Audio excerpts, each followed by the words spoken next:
اینم از یه مرغ مجلسی خوش‌طعم. البته این میزانش من واسه 2 نفر درست کردم. شما میتونین بیشتر. ترکیبات توش پیاز، بعد سیب زمینی، سماق، فلفل، زردچوبه، پودر کاری،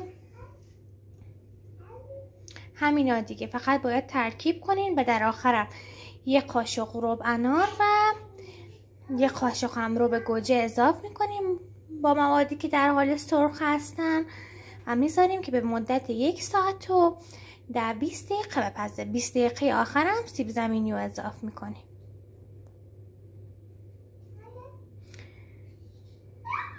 با یه پلو خوبه مجلسی. البته من از برنج محلی استفاده کردم.